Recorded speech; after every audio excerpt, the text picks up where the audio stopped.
In Assam we call it naam. It actually represents the energy, the enthusiasm that people have during this racing. Where does this happen? This happens, actually it happens all over India, parts of India, but in Assam, there's specific times. Specific times, na? Okay, বছরে কখন হয়? কখন হয়?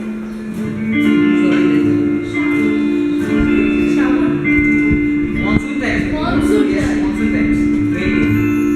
And then till now we have had a gist of some parts of culture of Assam. Now we'd like to carry on with what we call the Warna.